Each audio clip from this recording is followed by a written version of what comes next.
excited to be alive. Listening to the birds.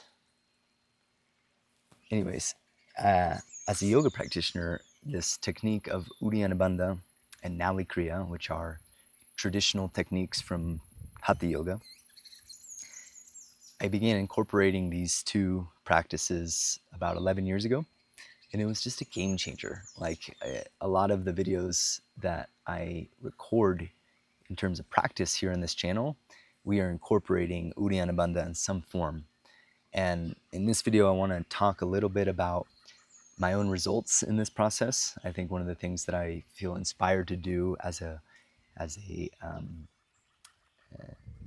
practitioner is to inspire other practitioners, And if me sharing my practice and the results of my practice can do that, then Om Namah Shivaya. The transmission is possible through the living examples that we have. And, I'm no master. I'm a yogi. I'm out here in my backyard by my pool doing my sadhana every day. Sometimes over there in the temple or upstairs in my house or inside on the porch, just practicing, and dedicating my life to the exploration of what's possible. You know what I mean? Like really what's possible for ourselves, in our lives, in our destiny, and the connection of that possibility to the potential in our body. What's possible for our energy, for our thoughts. Like if there's a superior way of being and thinking and moving through the world, then I want to figure out what it is. And I aspire to become that person. And, I'm not going to get into like the whole non-duality debate and how no practice is necessary to realize the perfection of the moment, which is, of course, on some level true. And the fact is, at least in my experience, maybe your experience is different, I live in this body, and my mind, or the mind that has the thoughts that I experience, maybe all of those things are completely illusions. Or maybe, on a relative level, they are vehicles for our enlightenment. And at least that's the approach of Tantra, right? Like in Tantra, the idea is liberation through the embodiment, through the direct experience and the direct realization of whatever it is that we're perceiving. And hold that thought, because I don't want to get pulled off on a tangent.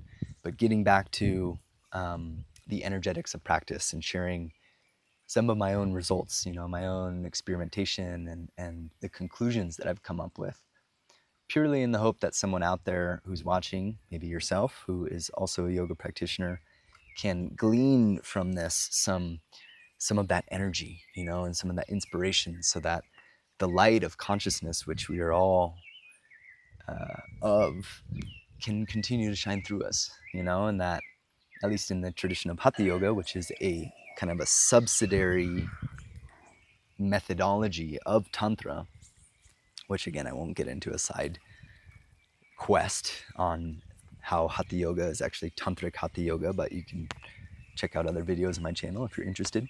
Anyways, with Hatha Yoga, we use the vehicle of the body, we use the vehicle of the breath, we use the vehicle of the attention of the mind, and learn to harness the prana, the life force.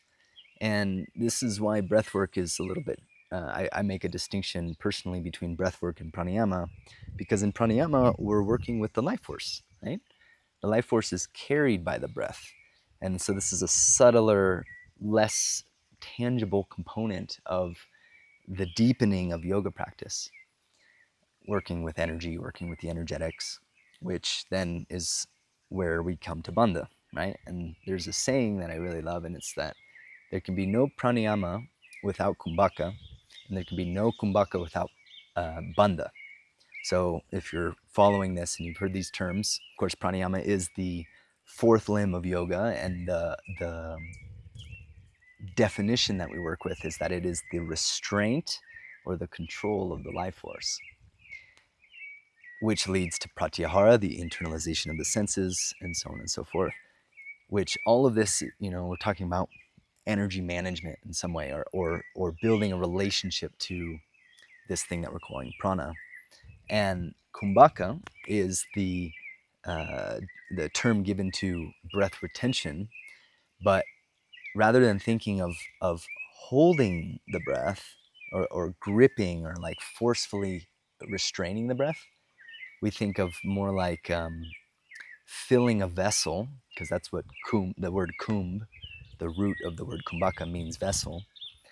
Then as we fill the vessel on the in-breath, then there's like a cradling, right? Like allowing the vessel to be filled, and then just, I guess holding can work, but I don't want you to think of hold as like grip. That's the main thing. It's a vessel. We're filling the vessel. And in order for that vessel to not have any leaks in it, right? And so the kumbh of the kumbhaka, of the breath retention, doesn't have any leaks in it. We incorporate bandha. Now, what is bandha? Bandha is often translated to be lock, but I prefer the translation of tie, or restraint, right? It's like a valve. You know, if I call a valve a lock, then that is not a complete representation of what the valve it actually is, right? Because a valve, if you turn it, it opens, and then it's no longer a lock. You see what I mean? So we can think of bandhas in the same way, right? And we have the, classically speaking, we have Mula Bandha at the root, Uddiyana Bandha at the navel, midsection, and then Jalandhara Bandha at the throat. So these are the three main bandhas. And as I started talking about in this video, I wanted to elaborate on Uddiyana, and specifically the evolution into Nali Kriya.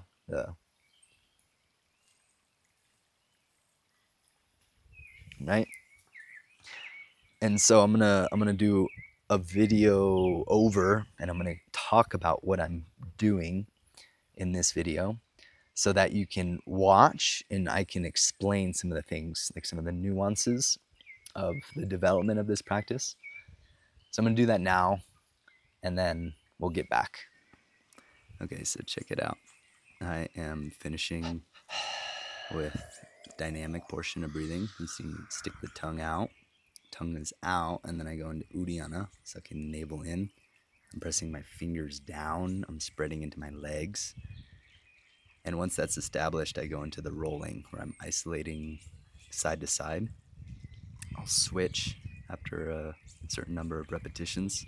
And this is the important part, where I round my lips, inhale through rounded lips. I'm looking up at the third eye, and I'm keeping the navel back as I inhale. So Uddiyana, the activity of Uddiyana is maintained on the inhale. And you can see that I'm full, so I'm holding the breath here, kumbhaka. I'm maintaining the firmness in my seat, in the alignment of the spine. I bring my hands under the knees. And I'm going to start exhaling. It's inaudible, but I try to maintain this alignment, and the energy that has been stirred up, I try to maintain that inside.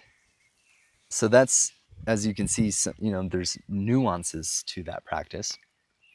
And it's something that, I think I've been doing somewhere between 50 and 100 rotations, sometimes many more than that, but on average between about 50 and 100 rotations in Nali Kriya for about 10 years, or maybe a little more, like 11 years, every day doing that thing that I just showed you. And it's just interesting what comes up in that process. Like this work in the ancient Hatha Yoga kind of lore about it was considered inner alchemy. You know what I mean? Like alchemy, the transmutation of substances. And we're doing that internally through the manipulation of the energetic currents in the body. And again, it's a deep topic, and for YouTube, I can share bits and pieces, but I feel like I'm just scratching the surface myself, So what I wanted to kind of make a conclusion about in this video is my own experience of the results of the practice after doing it for so long, And then recently coming into a deeper exploration. I say recently, but it's really been about 3 years of consistent practice of the technique of Nadi Shodhana, the alternate nostril breath. Yeah, maybe you've heard of this one as well. Before Nadi Shodhana, I was doing many, many years of spinal breathing pranayama, which I learned from my teacher and mentor, Steve, in England, and also was taught through the SRF, the Self-Realization Fellowship of Yogananda, working with the chakras, working with the spine, which is totally legitimate, and I've experienced incredible results following that alignment of the chakras and the spine, and still work with those techniques and concepts and pathway of the spine. However, when I started to practice Nadi Shodhana, I let go of that attention of the mind, and I started to just tune into the subtleties of the breath, and specifically the alternate nostril adjustment of the currents, the Ida and the Pingala, and just paying attention to that, you know? And so far, it's been a quite interesting exploration, and I have managed to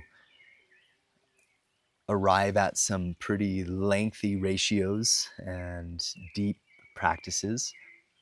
I won't share specifics here because I don't think that I think it's a personal process of how we develop in our breath cycle. Like, for example, if I start out with a breath cycle that's 15 seconds long, and I progress eventually to make a breath cycle that's 60 seconds long, a breath cycle meaning the length of time that it takes me to take one complete revolution around inhale, pause, exhale, pause. Right? That's the breath cycle. And we develop and lengthen the breath cycle through the development of kumbhaka, right? The breath retention, holding and sustaining the energy in the body through this regulation of respiration, which then influences the circulation of the energy. Right? We're talking again about prana. So bandha is a key component of that. And the, Uddiyana is something, and Mula bandha as well, especially these two, Jalandhara to an extent, but Uddiyana and Mula bandha are especially activities that we develop and can strengthen and can refine and do refine through our asana practice. So we don't want to leave that out, right? We want to learn how to work these bandhas into whatever it is that we're doing with our posture training, so that when we come to sit and do our pranayama, the principles and the wisdom and the intelligence and the intersection of these activities starts to take place. Right? Remember, yoga means to yoke. And now I want to get to a completion with this, swirl of thoughts that I'm sharing here. And I suppose that is, if you're a yoga practitioner and you're interested in the deeper aspects of traditional yoga practice, right? And specifically Hatha Yoga practice, dealing with the energy, dealing with the inner alchemy that's possible, then looking at how we're incorporating bandha in our practice, how intentional we are, how precise we are in our cultivation of these tools, I think that's a wise thing to do. I think it's a good idea. And in my own personal experience, it's really been something that Runa has just come out to hang out. He's drinking the water.